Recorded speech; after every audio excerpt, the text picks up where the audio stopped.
Who manages management anyway? Hi, my name is Pedro Porto, and I have been working in HR for the past 10 years.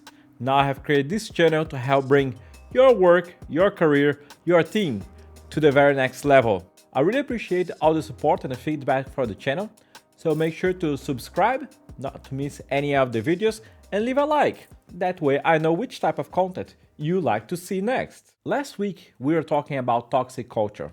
So an extension to that, let's talk about your relationship with your manager. That is the relationship that has the biggest influence on your work life. It can be a paradise, it can also be a hell. It depends, right? Before we begin digging in how you can build a better relationship with your manager, I'd like to emphasize something very important. Being a manager is very hard. It's one of the hardest leaps you can do in your career, and I'm sure one day you'll be a manager too. It is a shifting point on your career as you need now not to deliver only by yourself, but you need to deliver throughout your team. That's, as you can imagine, a dangerous balance because, in one way, you need to treat everyone that is reporting to you as an individual, but on the other side, well, it's easy to see them only as a means to an end. As we have discussed, companies are notoriously bad at identifying and developing emotional intelligence. And that is one of the key things that you need to have in order to be a good leader. With that out of the way, let's start talking about how you can improve your relationship with your manager. The first step is very simple. You need to understand where they are coming from. And I mean from physically and mentally. If you are working on a big organization, then it will be common that your manager will not have the same cultural background that you have. Maybe they came from a different part of the country, or maybe they came from a completely different country.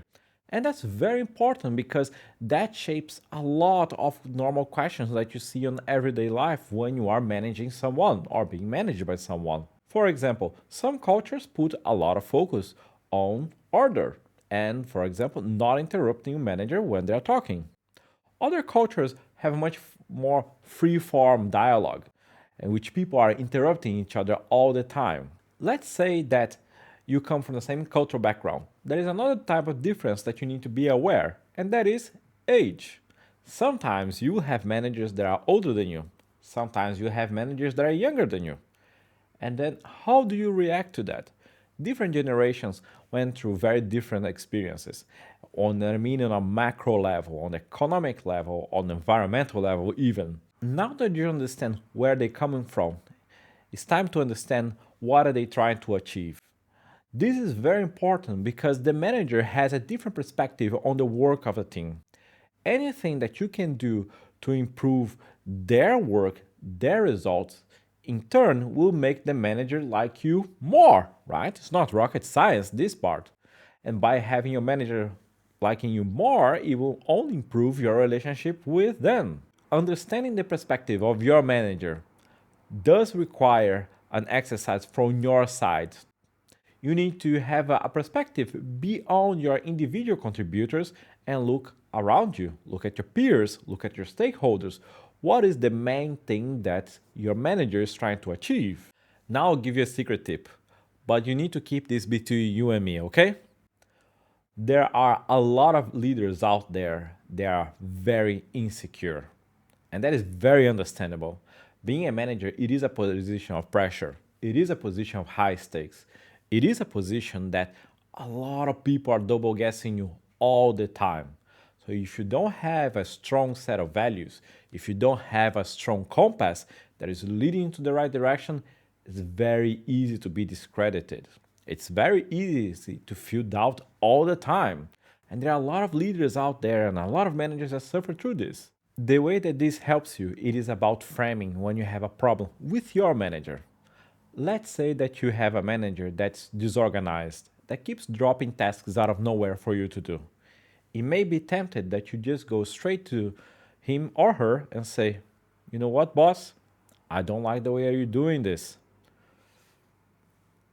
This direct approach do not work. You can try by yourself, but I'll save you the trouble. Direct approaches like this do not work. Why? Because you need someone with a very high security on themselves to say, you know what? You're right. I'm going to change. More often than not, people will react very defensively. So you say to your manager, you are disorganized. Your manager will just, barricade himself and say, no, I'm full of priorities, I'm full of tasks, I'm trying to manage all these things. And by the way, I'm asking you to do and to execute, not to question. And then what? And then you lost points with your manager. You made yourself, confrontational, and that does not help you to have a good relationship, right? So instead, what you should do on the same scenario that your manager is disorganized is to say, you know what, boss? I think I found a better way for me to self-organize. And I came up with this task list and priority list. So whatever you need me to do, I would like to double check with you how each task fits within the priority so I know what is the most important to deliver toward our customer. And then, bang, my friend, you address the problem focusing on what? On the solutions toward the customers. You did not say that your manager is disorganized. These two approaches are very different. One way can be very constructive and you always focus on solutions. The other one will make you very confrontational and will not help you at all. But still, let's say that you tried to build a relationship with your manager and did not work. It is a manager that doesn't know boundaries, doesn't know how to respect you, it is emotionally a vampire, all the bad experiences that we all had with managers across our career, which is part of growth. But you know what? You don't have time for that. So my number one tip that I give to you is to document everything. Your manager wants you to work long hours? Send it on an email. Your manager wants you to skip some procedures because of whatever reason? Email. Your manager is being a bully and is actually harassing some of the teams. Well, try to record that Zoom call and then suddenly now you have something on your hands. And don't save it only in your company's computer. Have copies on pen drives. Why I'm saying this? Because you need to protect yourself.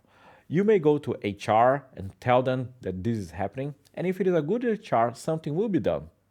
If it's not a good HR, then nothing will be done. Then the ball is at your court, right? What are you going to do? Are you going to continue to suffer? Maybe not, right? Maybe it's time to move on. Don't get stuck on that toxic environment. You have so much potential. You don't need to suffer through bad managers. Believe in yourself. I believe in you. And some of you may be thinking that I'm playing against all my fellow HR professionals when I say that you need to save these documents and keep it with yourself. But I'm not. And why I say this? Because if HR is not doing anything to address this bad manager, HR is an enabler. And they are as guilty as the manager itself on his sins. HR has a responsibility. A respectful HR will do something about it. They will not let pass by because they understand that people are the fundamental parts that make an organization work and thrive and ultimately generate profit. And on that bright note, I would like to thank you once again for all your support. That's what I have for today, and I'll see you next week. Pedro out.